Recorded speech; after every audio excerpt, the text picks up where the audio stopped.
Bon, je crois qu'après un film comme ça, on peut peut-être terminer le congrès. Quasiment. Hein. Quasiment, tout est dit, presque tout est merveilleux. Mais il faut quand même qu'on arrive aussi à voir ce qui reste à faire, ce qui n'a pas encore été fait, ce qui ne va pas aussi loin, aussi vite que ce qu'on désirerait.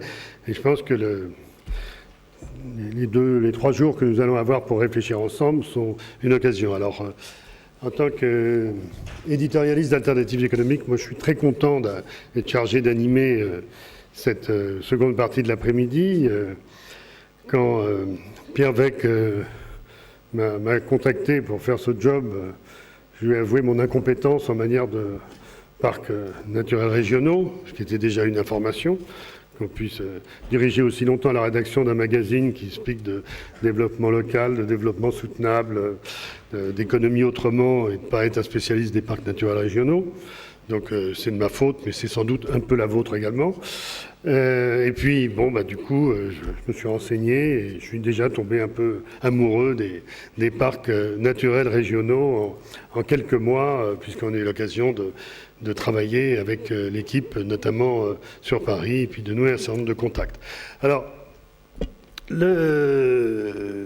c'est un beau congrès aussi, puisque ce thème « Faire ensemble, vivre ensemble », je crois que c'est tout le projet des parcs, puisque faire ensemble nécessairement, puisqu'on est des structures sans compétences propres, donc où si on veut que ça serve à quelque chose, le job, c'est effectivement de faire travailler ensemble de multiples acteurs publics évidemment, différents niveaux de collectivités territoriales, et Dieu sait si on en compte dans ce pays, et en même temps, évidemment, acteurs privés, citoyens, différentes structures, que ce soit des sociétés de capitaux, des structures associatives, de l'économie sociale et solidaire, bon, tout ce qui fait effectivement la mayonnaise d'un développement. C'est pour ça d'ailleurs que vous revendiquez ce titre d'assemblier des territoires, au sens qu'on assemble. Bon. Et puis évidemment, vivre ensemble, parce que une structure comme les parcs, c'est pas seulement des acteurs qui discutent entre eux, c'est d'abord une structure qui est au service des habitants, et qui est au service des habitants parce que ce que j'ai cru comprendre, c'est que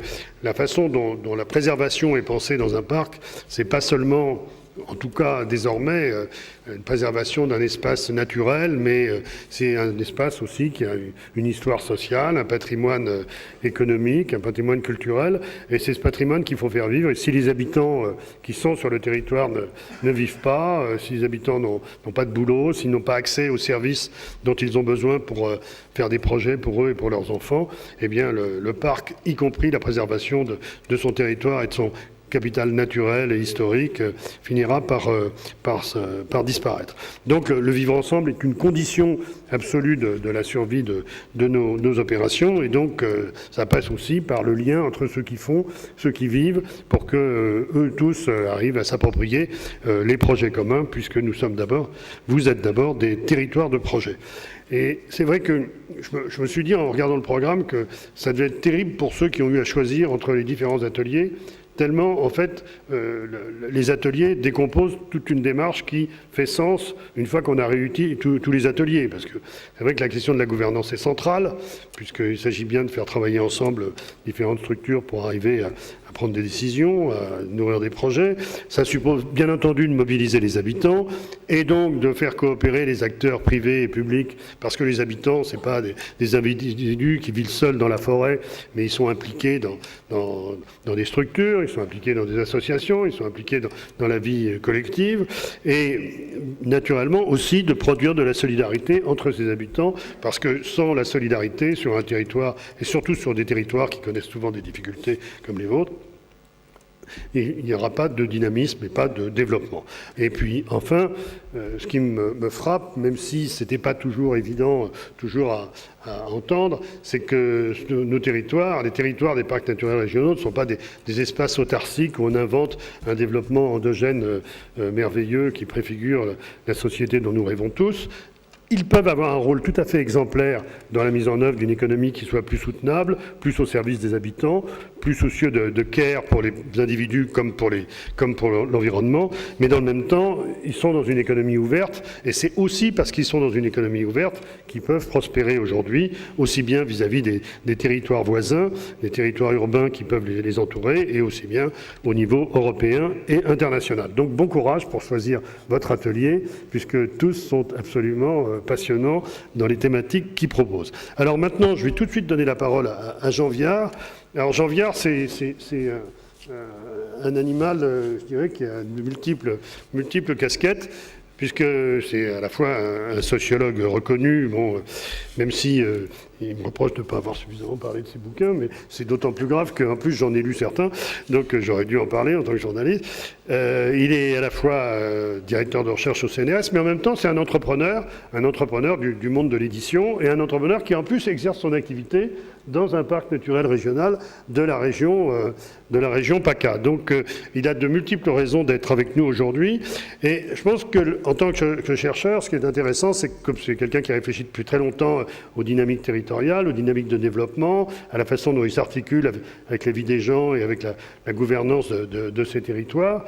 Je veux dire, il ne va pas avoir une vision des parcs naturels régionaux comme un objet qu'on étudie en soi indépendamment du reste, mais en resituant finalement notre histoire, notre situation actuelle et son avenir dans une perspective plus large de ce qu'a été l'histoire du développement en France au cours de ces dernières décennies.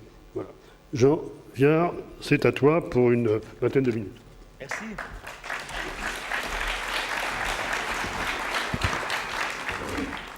Bonjour. Bon, alors c'est vrai que je suis content d'être ici parce que moi je les ai observés, ces gens qui, dans le Haut-Var, dans les années 70, protestaient contre la montée de l'eau. Moi, sociologue, j'étais chargé d'observer le changement de la société locale. C'était mon premier boulot, donc c'est un territoire que je connais de ce côté-là. Et puis c'est vrai que j'habite dans le parc du Luberon depuis toujours, depuis que je suis petit, puis depuis 68, j'ai vécu en communauté, j'y habite toujours, j'ai créé une entreprise. Donc c'est un monde que j'habite, et puis j'ai beaucoup écrit là-dessus, c'est un sujet qui m'intéresse beaucoup, parce qu'au fond la question c'est qu'est-ce qui a pris à des gens un jour d'enlever un territoire du développement normal et de considérer qu'il fallait protéger la beauté des lieux, c'était aux États-Unis en 1872, et au fond de dire là l'homme ne pourra pas faire n'importe quoi. Et donc là, à un moment, on va protéger ce qu'on considère comme beau, et on va essayer de le protéger de manière éternelle. Alors bien sûr, les premiers, c'était des protestants, c'était des Américains, on ne va pas revenir là-dessus. Nous, on est les enfants de l'URSS, on est les enfants du moment où, au fond, les catholiques désespérés par la fin du monde rural en crise, avec ses valeurs, ses églises, ses chapelles, ont rencontré des écologistes qui commençaient à dire qu'il fallait protéger les animaux, les arbres, etc. Et ça a donné l'histoire des parcs dans ce mélange un petit peu compliqué que j'ai pas bien reconnu dans votre film. Je m'excuse, moi qui habite un parc et tout, je connais, il y a 30% de FN, il y a 15% d'immigrés, tout ça. J'ai pas bien reconnu dans cette vision un peu chantier de jeunesse, agriculture, jeune, sympathique et dynamique. Je veux dire, le parc, c'est des gens qui vivent, qui travaillent, c'est des batailles pour l'école, c'est des problèmes de carte scolaire, de transport, de chômage, de RMistes, enfin c'est tout ça aussi. Et je le dis parce que je veux dire, il ne faut pas se raconter des histoires, quoi. Les parcs, c'est quelque chose qui est une invention qui a été extrêmement porteuse, qui continue à se développer. C'est un outil d'aménagement qui a été à l'avant-garde par rapport à beaucoup de choses qu'on a fait, mais le monde a beaucoup changé. Les gens se déplacent, les choses vont très vite. Moi, dans le Luberon, il y a certainement plus de consultants internationaux que d'agriculteurs. Ce qui ne faut pas, empêche pas qu'il faut défendre l'agriculture, les coopératives, etc., qui sont des objets merveilleux. Mais il faut quand même regarder où nous vivons et avec quel type de société. Et en même temps, nous sommes un des lieux où il y a le plus de RMistes. Donc c'est un autre problème. C'est est-ce que vraiment nous sommes porteurs d'un modèle de développement? Est-ce que les mots correspondent à des réalités? Et à mon avis, à moitié oui, à moitié non. Alors ça posait un peu en contre, mais c'est vrai que j'avais besoin de le dire parce que je pense qu'il faut faire attention à ne pas s'auto-glorifier. On est dans un pays pessimiste qui a du mal à lire son changement. Vous savez, pour moi, le changement principal, c'est le haut débit.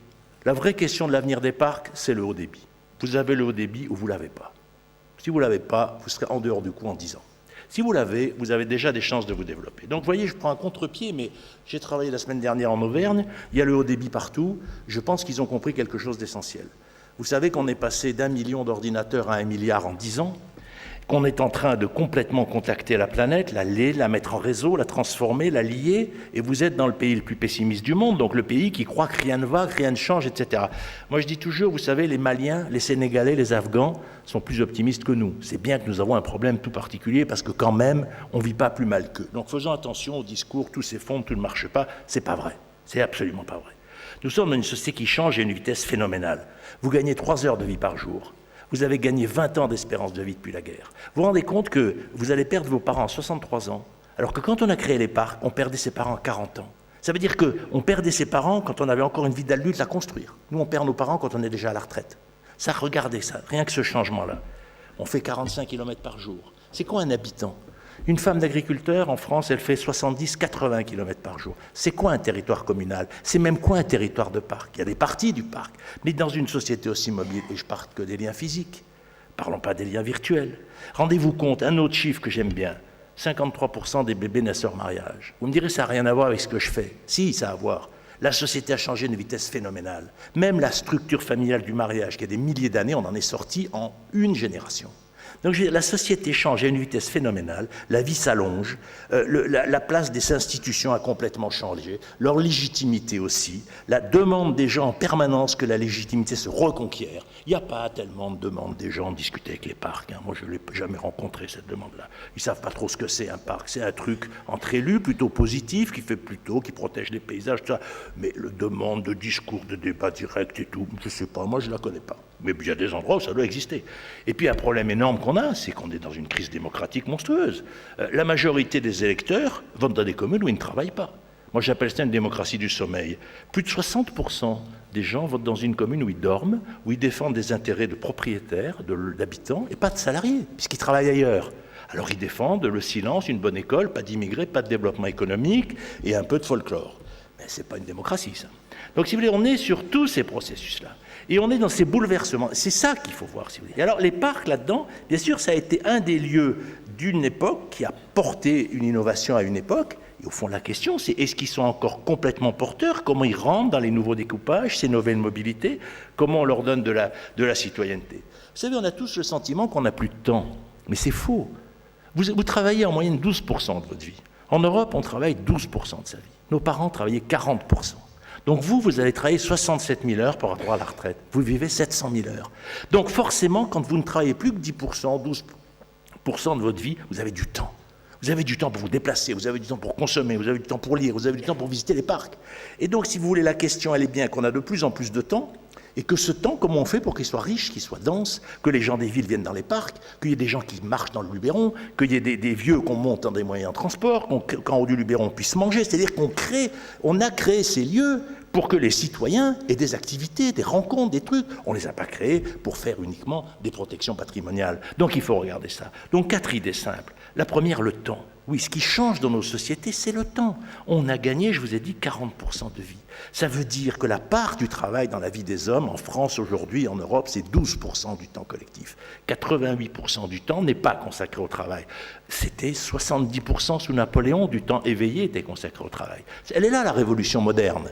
C'est ce bouleversement, le temps de travail divisé par 3, grâce au modèle social européen que nous avons réussi et qui marche, mine de rien, encore très bien, et qui continue à nous faire gagner 3 heures de vie par jour. Et donc, effectivement, les gens sont mobiles, ils se répandent dans l'espace, ils s'installent à côté des villes, etc.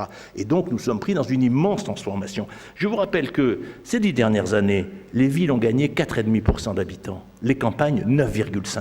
Donc on est dans un mouvement de repopulation des campagnes, l'exode rural est terminé, il y a des zones en dépopulation, bien entendu, on le sait tous, mais ce sont de petites zones. Le mouvement de fond, c'est la repopulation, c'est l'installation de nouvelles populations, c'est l'arrivée des personnes âgées, c'est l'arrivée des jeunes dynamiques, etc. C'est ça qui se passe. Alors pas partout, vous allez me trouver des lieux où c'est pas vrai, bien entendu, mais le fond du mouvement, c'est quand même ça. Alors donc il faut faire attention. Et il faut comprendre une chose, c'est que plus la vie est longue, plus on la vit par petites étapes courtes.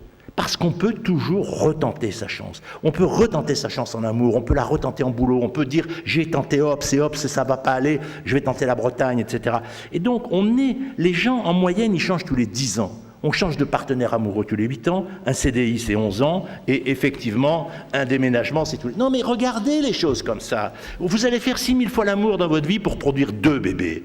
Vos grands-mères, elles faisaient 1000 fois l'amour pour en faire 10. C'est plus la même activité, c'est plus la même question. Oui, ça vous fait rire, mais c'est des choses aussi intimes qui ont été bouleversées. L'amour, la séduction, la rencontre, le couple, la durée, la vitesse. Et je crois que si vous voulez ça, c'est des choses fondamentales. Le temps a changé de structure. Première idée. Deuxième idée, du coup, l'espace a été bouleversé. Vous êtes né à l'URSS, moi j'ai l'impression d'y avoir été avec Pierre Martel, etc., tellement ils m'en ont parlé. Mais à l'URSS, c'était un monde qui mourait. C'était des maisons dont on avait crevé les toits pour ne pas payer les impôts. C'était ça la campagne de l'après-guerre. C'était la campagne des chantiers de jeunesse, c'était la campagne de la résistance qui avait ces images contradictoires. Bien sûr, on préfère certaines à d'autres, mais il est clair qu'en même temps, c'était un monde mourant. Les maisons, pourquoi est-ce que les gens ont acheté? Promenez-vous dans Montmélian, promenez-vous dans ces villages, toutes ces maisons fermées. C'est parce que les gens les ont vendues, parce qu'ils sont partis. Et soit ils les ont gardés pour venir en vacances, soit ils les ont vendus à des gens qui voulaient avoir la carte de chasse. Et donc là, on a complètement changé la société. Et donc, regardez cette société. Vous êtes dans la région, ici, on était 2 millions d'habitants quand j'étais enfant, on est 5 millions. Il y a 80 000 installations par an. Tous les 10 ans, on prend 1 million d'habitants. C'est ça qui se passe ici. Le mouvement, il est là. Et donc, comment on se met dans ce mouvement? Comment en même temps on continue à protéger des valeurs, à protéger des beautés, etc. Mais en accompagnant ce moment, en accompagnant la vie, en accueillant la vie qui arrive. Et ça, si vous voulez, c'est un enjeu majeur. La protection, on ne protège pas les animaux pour eux-mêmes, on ne protège pas les paysages pour eux-mêmes, on protège pour que les hommes les voient. On protège pour que nous vivions. On protège pour qu'on puisse marcher dans le Luberon. Alors, je ne veux pas agresser mon président, parce qu'en plus, je serais mal basé. Enfin, quand j'étais enfant, il y avait plutôt plus de monde dans le Luberon qu'aujourd'hui. Monter avec ma 2 chevaux, on emmenait les vieux parents manger en haut, etc. Bon, aujourd'hui, je le fais encore des fois, mais c'est totalement interdit. Donc, je veux dire, le territoire a besoin d'être habité.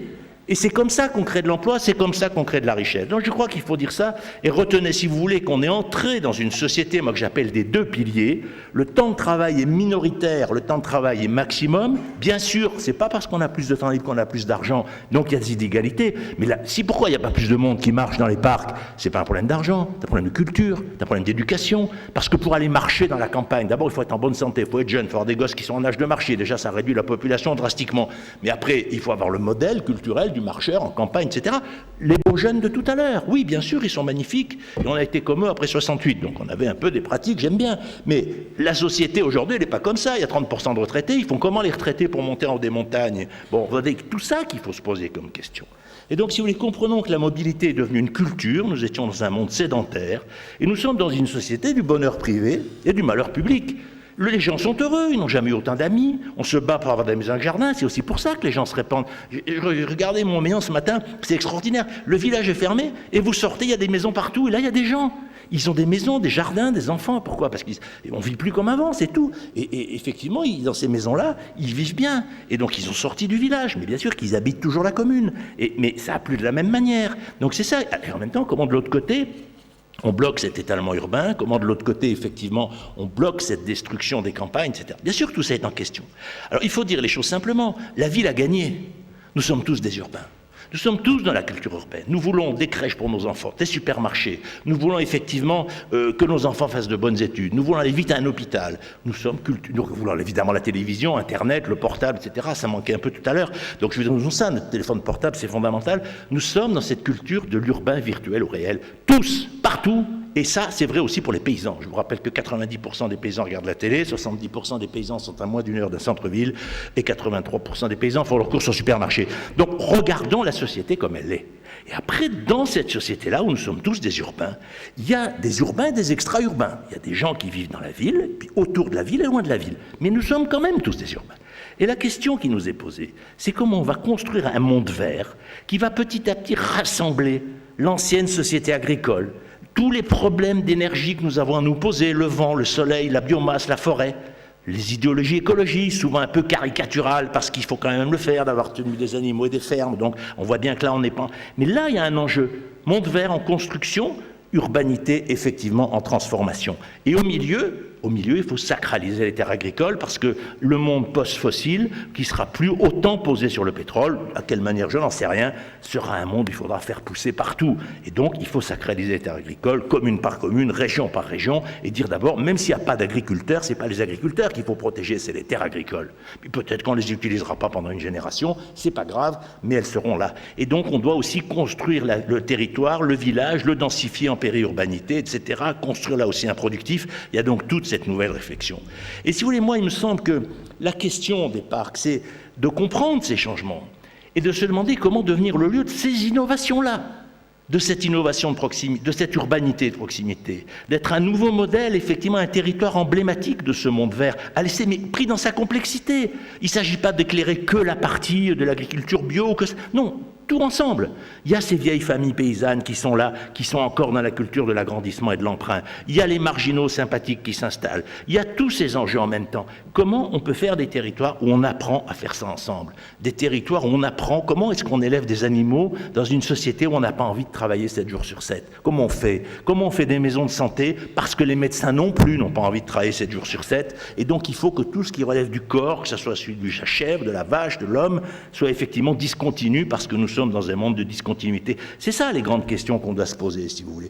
Et les parcs, ils ont une responsabilité particulière parce que dans cette époque, on a peur du futur, on se tourne tous vers le passé. Tous. Les jeunes de banlieue, les structures. Moi, j'ai fait le congrès récemment des HLM. Au congrès des HLM, vous avez un peu l'impression d'une nomenclature grise qui vous dit « je veux faire le bien, je veux faire de bien », mais on a fait 4 milliards de bénéfices. Ils étaient contents, ils avaient fait 4 milliards de bénéfices. Je leur dis « mais à quoi ça sert 4 milliards de bénéfices? Il ne faudrait pas mieux construire des logements ?» Bon, on est où là? Donc comment on est dans ces institutions qui deviennent archaïques alors qu'elles veulent le bien, le bonheur des autres? C'est ça qui nous est posé. Alors sortons de tout ça, arrêtons de nous dire que nous incarnons le bien, dites-nous effectivement que les gens de cette société ont besoin de nature, de promenade, de sortie et d'innovation, de liens. C'est ce qui nous relie, c'est le lien. Si on va dans une ANAP, c'est pas forcément pour se nourrir, c'est aussi pour se nourrir, mais c'est pour parler, c'est pour montrer à nos enfants comment est une poule, c'est pour parler avec quelqu'un qui a le même projet. Tout le temps, créer du lien. Et du lien sous toutes ses formes. Les parcs, il y a beaucoup plus d'emplois industriels dans les parcs que d'emplois agricoles. Vous savez que l'essentiel de l'emploi industriel en France est à la campagne. Il ne faut pas rêver, la campagne, c'est pas le lieu de l'agriculture. Il reste en France, excusez-moi, 360 000 exploitations agricoles. Il y a 36 000 communes. Il y a en moyenne 10 exploitants agricoles par commune. Donc croire que c'est le cœur, effectivement, de la France rurale, non, c'est l'ancien cœur de la France rurale, mais c'est 50% du territoire, et ces 50%-là, il faut les protéger. Donc je crois qu'il faut dire que les parcs peuvent être là des lieux d'innovation, des lieux de recherche dans ces relations, mais effectivement, il y a un énorme travail à faire pour passer effectivement d'un modèle qui était un modèle totalement novateur, parce que ça a été le modèle de l'intercommunalité. Vous avez appris aux élus à travailler ensemble, ils étaient commune par commune, mais le résultat, c'est que vous avez créé une petite nomenclatura, c'est-à-dire tous les élus locaux travaillent entre eux, c'est bien. Mais ça ne les a pas rapprochés des électeurs, ça les a déjà appris à travailler ensemble, c'est un grand progrès. Donc ça a été bien fait. Maintenant, on a fait des communautés de communes, etc., sur le même modèle.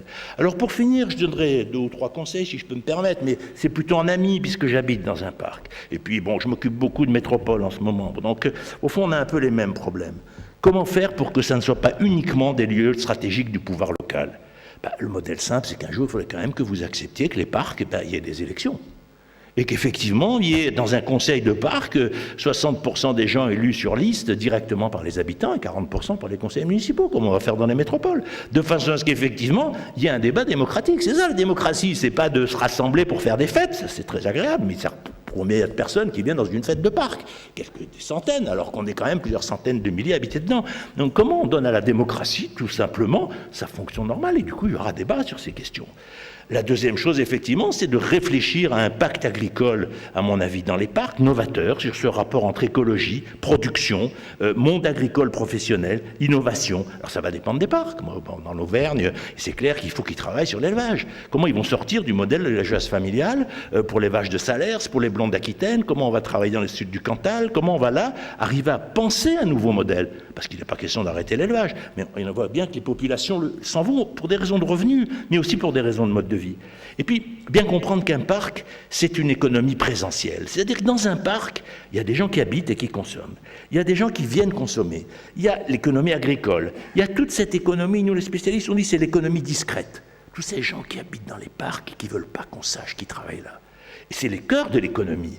Moi, mon entreprise, il n'y a pas de panneau, c'est marqué nulle part, je ne suis pas membre de la chambre de commerce. Tout ce monde-là, ces gens, moi j'ai un copain dans le Luberon, mes copains, il n'y en a pas un qui est membre d'une structure professionnelle.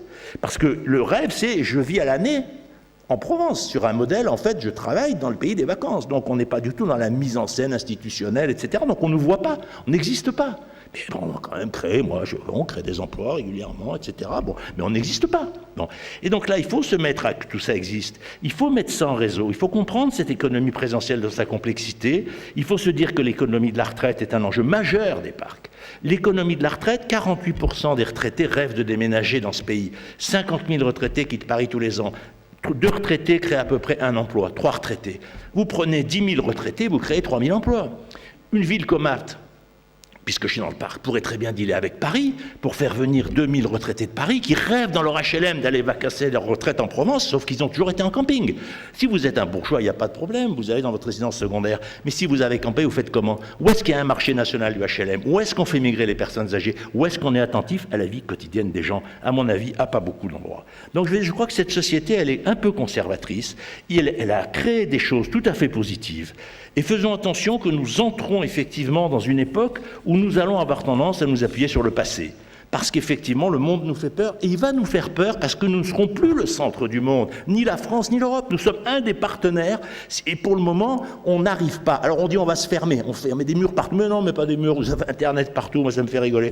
Et effectivement, on peut vouloir rouler en Peugeot, etc. Très très bien, c'est une bonne idée, c'est une bonne voiture. Enfin bon, on va aller sur les parkings d'ici, vous verrez si les Peugeot sont majoritaires. Donc regardons comment nous vivons nous, et puis regardons comment il faut faire. Et au fond, je conclurai sur une idée simple, ce qui a changé dans le monde, c'est que hier, c'était le hard qui attirait le soft. Ce qui a attiré la population, c'était le port, c'était l'industrie, c'était les bonnes terres. Il y avait le hard et les gens venaient autour. Aujourd'hui, c'est l'inverse. Comme 88% de mon temps est un temps que je ne consacre pas directement à travailler, c'est lui qui va structurer ma vie. Je vais habiter là où j'ai envie. C'est aux entreprises de venir chercher l'emploi là où je suis. Et on voit l'immigration. Quand cette région, elle a pris 3 millions d'habitants en 40 ans, les gens ne sont pas venus sur un emploi. Ils sont venus parce qu'ils voulaient habiter dans le sud. Et puis après, ils cherchent autour. Regardez le nombre de RMI, enfin, on dit plus RMistes, mais qui sont au-dessus de Digne, qui sont autour de Perpignan, qui sont dans les Cévennes, qui sont dans le Massif central. C'est-à-dire que la pauvreté aussi peut être mobile, ou moins une certaine pauvreté, et tant mieux. Donc je veux dire, regardons tout ça, et dites-nous bien qu'effectivement, il faut s'interroger, il faut regarder le changement de monde, il ne faut pas en avoir peur. Et comme vous êtes détenteur, au fond, d'une autorité, vous êtes détenteur d'un patrimoine, il faut effectivement, non seulement le démocratiser, non seulement le faire accéder aux différents milieux, mais l'ouvrir. Et c'est pour ça que j'ai commencé sur Internet. Jouer le haut débit, commencer sur ces objets-là. C'est comme ça que petit à petit on avancera. Et la protection, les beaux paysages, la protection de la nature, les écosystèmes, oui, mais dans le monde de demain, pas dans le monde d'hier. Nous sommes en grand danger de réaction, donc soyez porteurs d'avenir. Merci.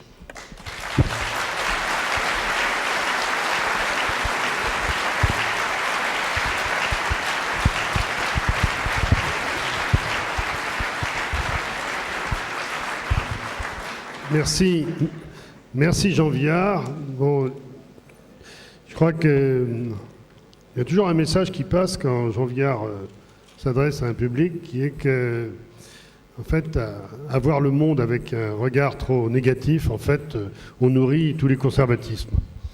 Et avec aussi certaines nostalgies d'un c'était mieux avant. Et pour ceux qui se souviennent un peu du monde d'avant, de ceux qui ont eu 20 ans en 1960, qui faisaient la guerre d'Algérie, qui travaillaient 47h30 par semaine, qui avaient une espérance de vie inférieure, effectivement, de 10 à 15 ans à ce qu'elle est aujourd'hui. C'est vrai que notre société d'aujourd'hui n'est pas merveilleuse, elle change, elle a plein de problèmes, mais si on ne prend pas appui sur tout ce qu'elle a aussi de positif, de nouveau, de dynamique, eh bien c'est pas comme ça qu'on arrivera à résoudre nos problèmes. Bon. Et merci pour ce message, qui est un message qui donne plutôt envie de bouger, parce que c'est vrai qu'on a tous besoin de bouger. Alors maintenant, nous allons regarder le message également de Jean-Paul Delevoye, le président du Conseil économique et social et environnemental, voilà, et qui s'adresse à nous à travers le petit film, le petit entretien qu'il a bien voulu accorder pour ce congrès.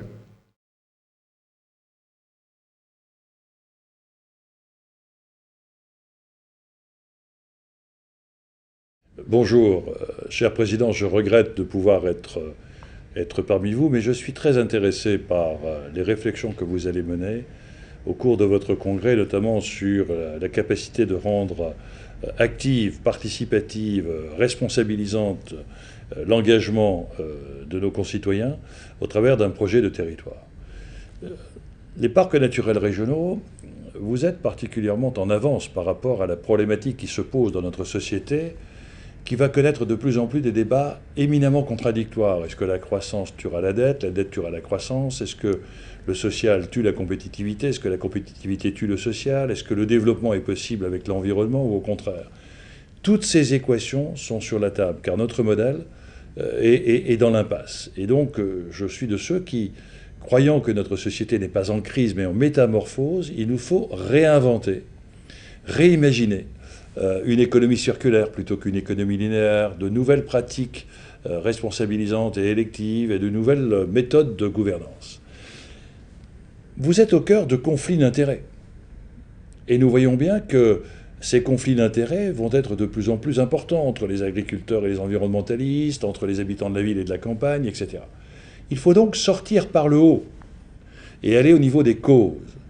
Quand les peuples débattent des causes, ils se grandissent. Quand ils débattent des intérêts, ils se déchirent.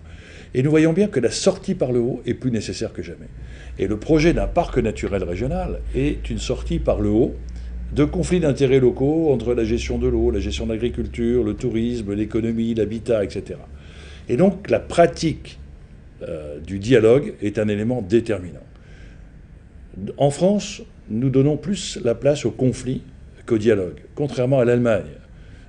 En Allemagne, après la guerre, on a souhaité que l'Allemagne soit un pays faible, d'où le développement des pouvoirs des Länder par rapport à l'État allemand, et on a souhaité que le politique soit faible, d'où l'obligation pour le décideur politique, avant de décider, de s'appuyer sur la décision du patronat et des syndicats. Nous devons aujourd'hui avoir la même démarche, parce qu'en France, nos acteurs du changement ou de la métamorphose sont faibles, qu'ils soient acteurs politiques ou acteurs syndicaux, et quand on est faible, on ne se construit que dans la conflictualité. Or, le changement ne peut se construire que dans le dialogue. Et trouver des espaces de dialogue indépendants, neutres, comme le Conseil économique, social et environnemental, autour d'une cause importante, permet de pouvoir, dans un premier temps, construire les désaccords pour pouvoir aboutir à un projet commun qui, parce qu'il aura été co-construit, avec une co-responsabilisation des différents acteurs, sera périn dans la solution et dans la nature même du projet. Et donc là, on voit bien que la problématique et de la gouvernance, ça n'est pas l'objectif. Ce qui est important, c'est le projet. Et nous devons être attentifs à éviter les réflexes suicidaires pour nos systèmes démocratiques. Plus la société sera inquiète de l'avenir, plus elle aura tendance à se replier sur le court terme. Plus elle sera inquiète de la mondialisation, plus elle aura tendance à se replier sur le village. Plus elle sera inquiète de la projection du présent et du moyen terme, plus elle sera intéressée par le court terme et la voracité du court terme. Et plus elle aura peur de la concurrence de l'autre, et plus elle sera enclin à se replier sur soi, alors qu'il faut penser monde, il faut penser moyen terme, il faut penser partage, il faut penser altérité. Et nous sommes donc aujourd'hui dans un changement de projet de société. Et le projet de société, c'est de concilier ce qui était a priori opposé. Concilier l'économique et l'humain. Concilier l'économique, l'humain et l'environnement. Concilier la spécificité des territoires. Certains territoires ont des qualités éminemment environnementalistes, éminemment touristiques, d'autres plutôt d'habitat, d'autres plutôt de l'économie. Et très souvent, nous mesurons les conséquences de nos décisions et non pas les objectifs. Et on ne se pose pas la bonne question. On ne doit pas analyser nos territoires en fonction des conséquences fiscales des décisions d'implantation sur un territoire, mais en fonction de leur qualité de protection naturelle, de patrimoine naturel, de culture, d'habitat, de qualité d'habitat. Nous allons rentrer dans un moment de basculement. De la société de l'abondance, nous allons être dans la société de la rareté. Je suis de ceux qui pensent que nous sommes maintenant durablement installés dans une croissance faible, de moins de 1% pendant 10 ans. Ça veut donc dire que quand on aura moins d'argent, il faut avoir un regard autre vers la pauvreté, l'activité et les biens matériels, non matériels, dont on ne parle pas suffisamment. Et lorsqu'il y aura moins d'argent dans les portefeuilles, il faut qu'il y ait plus de bien-être. Comment aujourd'hui, en ayant une croissance faible, nous pouvons garder notre qualité de vie? Et notre qualité de vie passe par un environnement humain dans lequel on réfléchit au bien-être. Et à l'évidence, dans les parcs naturels régionaux, vous n'êtes pas uniquement là pour protéger un patrimoine naturel, mais pour offrir un espace de vie dans lequel chaque humain peut se retrouver avec son biorhythme, avec le respect de la nature, avec les parfums, avec les odeurs, retrouver un équilibre qui souvent est rompu par une vie dans laquelle le stress, dans lequel la pression, dans lequel quelquefois la désespérance est en train de miner la qualité de vie. Et donc, moi je suis ravi que vous réfléchissiez à cela. Je pense que vous êtes non pas uniquement sur un projet de caractère politique, mais sur un problème de projet de société. Notre société a besoin aujourd'hui d'espérance collective. La protection des parcs naturels régionaux au travers des projets qu'elle porte ou qu'ils portent, ce sont des espérances nouvelles qui, dans une société aujourd'hui où trop souvent on cultive des désespérances collectives.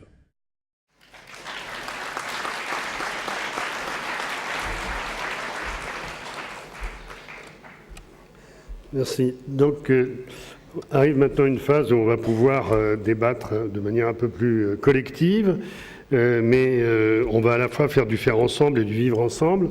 Donc, le faire ensemble, ça va être de faire venir déjà à la tribune 4 grands témoins qui ont bien voulu d'être avec nous pour réagir aux propos qui ont été tenus notamment par Jean Viard et Jean-Paul Delevoye. Et ensuite, on aura également l'occasion de dialoguer avec vous. Et ça sera plus facile si de fait l'éclairage peut donner un peu plus de lumière sur la salle, de telle manière que ceux qui sont à la tribune ne soient pas totalement aveuglés et puissent identifier les personnes qui souhaitent prendre la parole. Donc merci à la technique de faire le nécessaire. Donc j'invite déjà Marie Boucher à nous rejoindre. Marie Boucher est conseillère régionale de la région Provence-Alpes-Côte d'Azur et qui est en charge des parcs naturels régionaux. Puis Didier Olivry, qui est directeur du parc naturel régional de la Camargue. Michel Papot, qui est ce fameux monsieur le préfet par lequel toutes les interventions ont commencé tout à l'heure et qui est effectivement le préfet des Alpes de Haute-Provence qui est venu dans le territoire voisin, mais comme ça a été clairement dit, il est tout à fait légitime pour être avec nous aujourd'hui puisque une grande partie du parc naturel régional du Verdon se trouve sur le territoire du département dont il a la charge. Et puis, je demande à Michael Weber de nous rejoindre, qui est le président de la commission territoire et projet de la Fédération des parcs et le président du parc des Vosges du Nord. Donc, je vais retourner m'asseoir. Je vais vous demander d'abord de réagir en quelques mots de part à ce que vous avez vu et puis en même temps, puisque l'heure tourne, si vous pouvez aussi dire quelques mots sur les sujets qui vous sont chers, je pense, on pourrait peut-être commencer par Michel Papot. Je sais que vous êtes particulièrement sensible à la question de la qualité du débat public autour de l'action publique, et c'est vrai que en tant que préfet, vous avez la charge aussi de mettre en œuvre des procédures d'enquête publique. Bon, on connaît toutes ces mécaniques, mais parfois, j'ai l'impression que ça vous laisse parfois un petit sentiment de frustration sur la capacité des populations à s'approprier réellement les projets. Bon, qu'est-ce qu'on pourrait faire pour... C'est ça qui va parler, voilà. Alors, on a entendu M. Viard nous dire que nous devions être porteurs d'un vrai avenir et repartir d'une vraie réalité.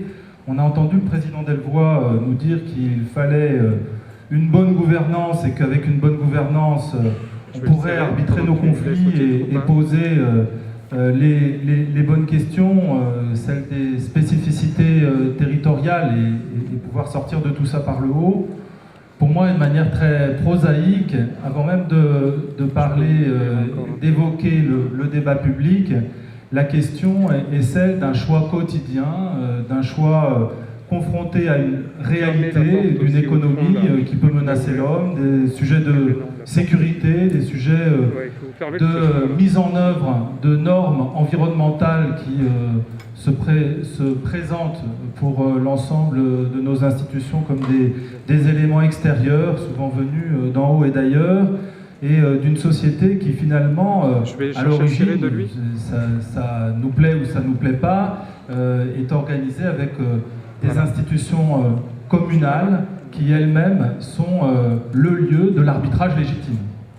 On est là dans une démocratie et une institution républicaine qui en fait les points de départ et d'arrivée de cette capacité d'arbitrage.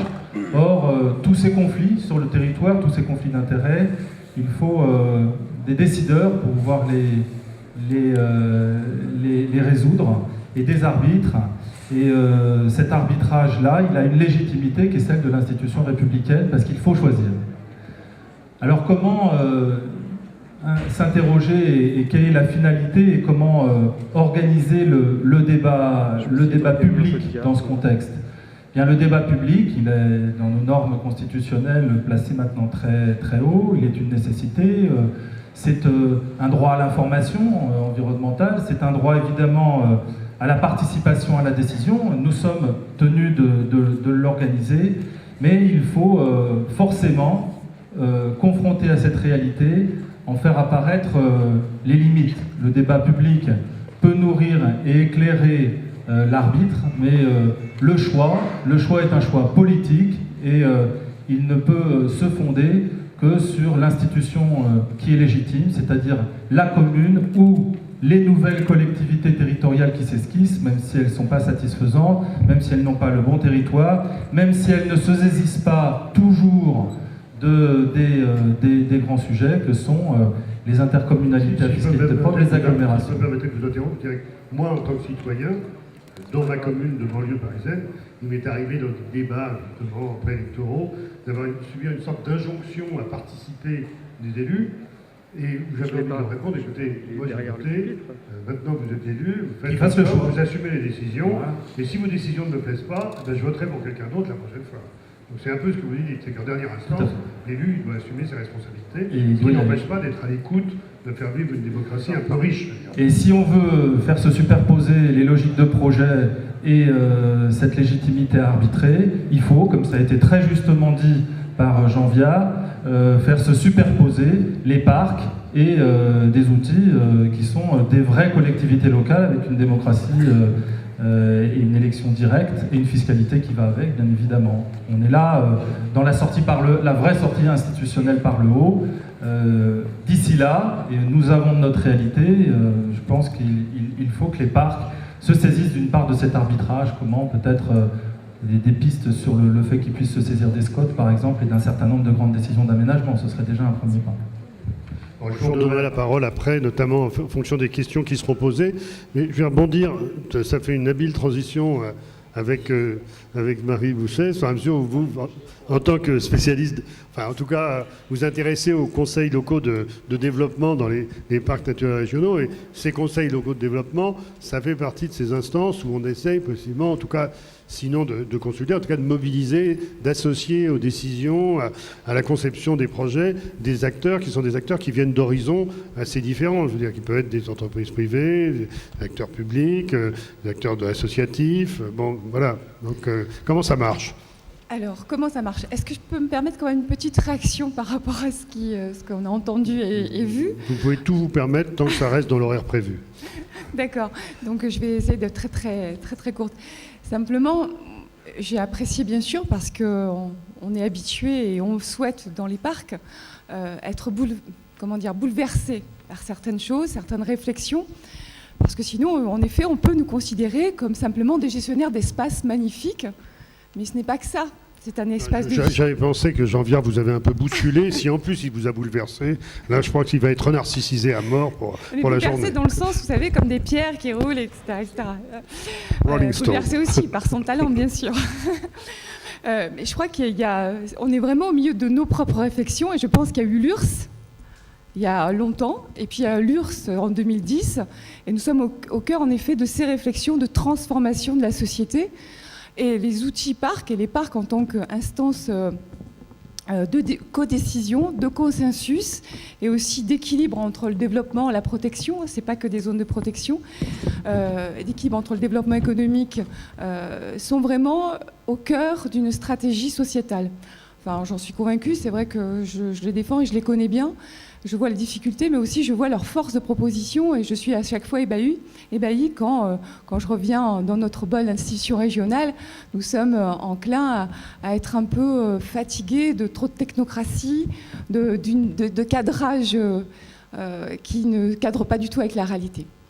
Donc ça, c'est une vraie question. C'est pour ça que l'innovation portée par les territoires de projet et donc la citoyenneté est vraiment quelque chose qui nous anime et qui doit nous animer.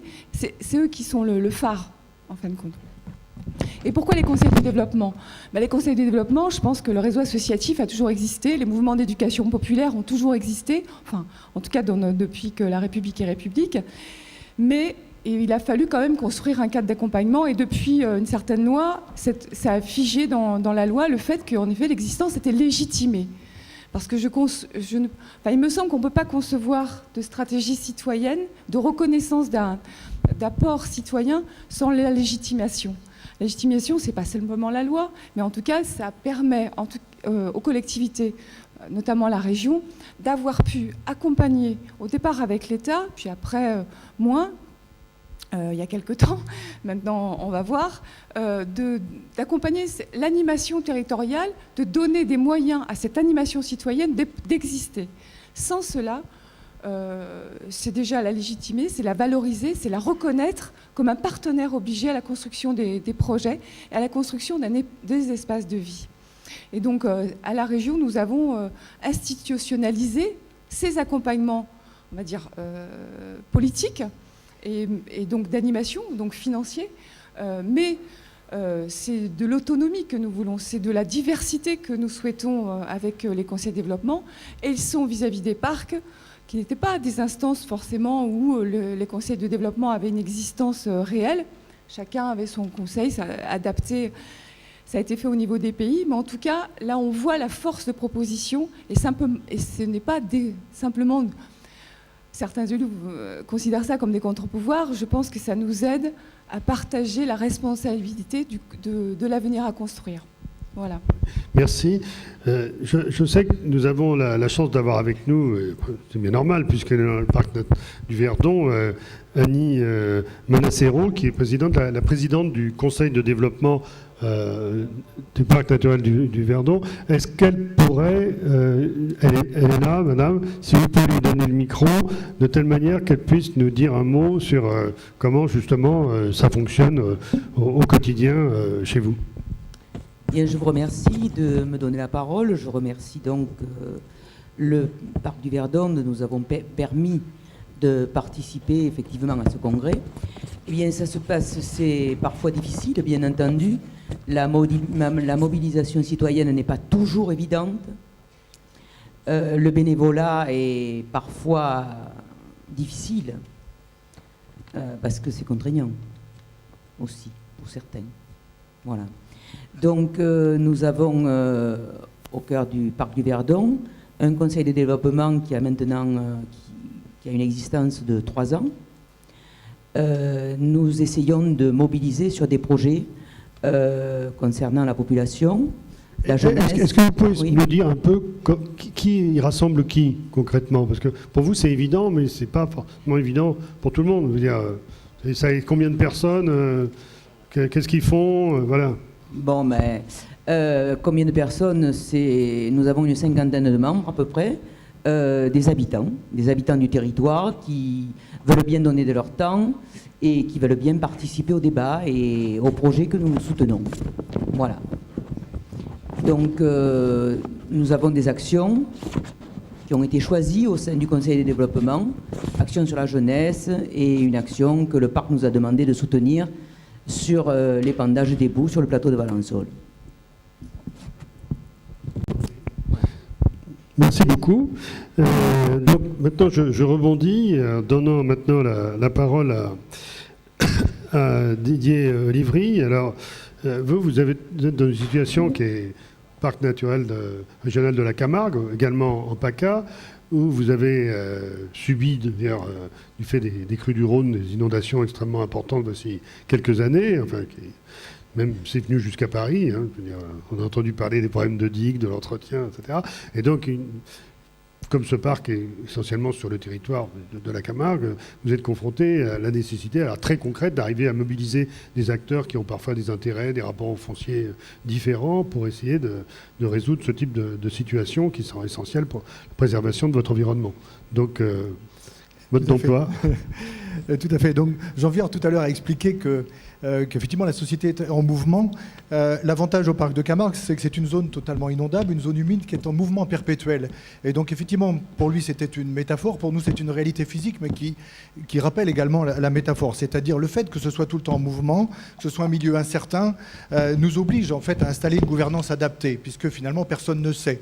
Et donc, l'avantage, c'est qu'on a pu, dès la création du syndicat mixte, installer un conseil de parc également, qui est composé cette fois-ci de 65 structures associatives et professionnelles, c'est-à-dire que tous les habitants sont représentés au sein de ce conseil de parc, et il a l'avantage d'être associé à toutes les décisions toutes les catégories d'habitants, vous voulez toutes dire. les catégories d'habitants, puisque vous y trouvez donc les présidents de comités de quartier. Donc certains sont ici dans la salle et je les en remercie parce qu'ils s'impliquent beaucoup, et donc ils sont également présents au congrès. Également tous les professionnels, donc les riziculteurs, les éleveurs et tout ça sont membres du conseil de parc, les usagers, chasseurs, pêcheurs et autres. Et donc hier, nous avions un comité syndical, par exemple. Ils étaient plus nombreux que les élus et les socioprofessionnels de la CCI. On avait plus de 40 structures représentées. Ils participent à tous les débats. Ils sont attributaires de tous les dossiers du comité syndical. Ils votent, bien que leur vote ne soit pas pris en compte, monsieur le préfet, puisque donc c'est pas légalement, mais en tout cas, ils participent au débat. Et ça, c'est assez essentiel. C'est un peu la proposition que vous faisiez tout à l'heure. Et on appelle ça même maintenant le Parlement de Camargue. En fait, un endroit où tout le monde discute de tout, y compris les recrutements du personnel, y compris le budget, en fait, puisque tout ça, c'est finalement essentiel, puisque c'est la vie du territoire. Alors, bien entendu, reconstituer une sorte de société civile organisée. En quelque sorte, oui, voilà. Lieu, oui. Alors, bien entendu, ça ne marche politique. pas tout seul. Et donc, Marie, tout à l'heure, a rappelé, en fait, bien sûr, l'appui essentiel, donc, du point de vue technique. Il y a une personne qui est dédiée à la relation aux habitants, mais il y a également des moyens financiers. La région consacre pour tous ces parcs naturels régionaux, pour chacun des parcs, plus de 40 000 € uniquement sur ces questions d'animation du conseil de développement ou du conseil de parc. Et ça, c'est important. Ce qui nous permet de faire Je peux vous poser une question dérangeante. C'est parce que quand Mme Manassero nous disait il y a un problème de mobilisation des bénévoles, je dirais inversement, il y a aussi des gens qui ont le temps, qui peuvent aller dans ce genre d'endroit, mais des gens qui sont pas forcément ceux dont la voix devrait être la moins entendue. C'est peut-être parfois les gens aussi qui n'ont pas le temps de venir parce que, j'allais dire, eux, ils travaillent à plein temps et qu'ils n'ont pas que ça à faire. Je veux dire. Oui, tout à fait. Je ne raconte pas une histoire mirifique, puisque c'est un travail quotidien. Ça fait 7 ans qu'on y travaille et on a vraiment l'impression de... C'est ce qui donne envie de faire aussi, c'est que les gens ne vous racontent pas des histoires magnifiques. Nous avons notamment beaucoup d'archaïsmes dans les matières de concertation, de participation. On évoquait tout à l'heure les outils, les technologies de l'information et de la communication, mais on ne les utilise pas suffisamment. On a aussi besoin d'une formation. Donc nous, on a engagé depuis 3 ans des formations à la prise de parole. Il faut que les habitants aussi puissent s'exprimer en public. Donc des formations parce qu'ils présentent eux-mêmes les délibérations. Donc c'est important qu'ils puissent les présenter. Mais ça aussi, c'est sur la durée, bien sûr. Des visites de terrain. On s'est rendu compte que les habitants ne connaissent pas les enjeux du territoire. Et donc c'est important d'en faire régulièrement. Des moyens dédiés aussi, des lettres d'information, des documents spécialisés pour qu'ils puissent être associés. Donc je pense que ça s'organise matériellement, financièrement, et sinon c'est un peu des vœux pieux. C'est vraiment essentiel sur nos territoires parce que ça aussi dit beaucoup sur le rapport homme-nature qui évolue tout le temps. Par exemple, on s'aperçoit qu'on ne connaît rien de la biodiversité. Donc comment est-ce qu'on peut préserver un territoire en ignorant tout de la biodiversité? Donc on va, en conduisant ces gouvernances permanentes, adapter en permanence le rapport homme-nature. Et donc pour ça, c'est pour nous essentiel, parce que la charte 12 ans, c'est très bien, mais c'est très long. Et en 12 ans, en fait, tout change sur un territoire. Et donc cette gouvernance permanente va nous obliger en fait à adapter en permanence les orientations du parc par rapport justement à l'évolution du rapport homme-nature sur le territoire. Non, mais Jean, vous souhaitez juste dire un petit mot par rapport à... Je voulais juste faire une petite remarque, c'est qu'effectivement, que faisons-nous de nos retraités ? Parce qu'au fond, qu'est-ce qui fait tourner nos associations? C'est les retraités. Qu'est-ce qui fait en partie tourner la concertation? C'est les retraités. Et à la fois, c'est bien, parce que c'est les intègre, et en même temps, c'est compliqué, parce qu'ils sont justement décalés. Et je crois qu'il faut le dire, parce que dans tous ces processus, il faut qu'on apprenne à construire d'abord la place des retraités. C'est légitime, bien sûr, ça compte.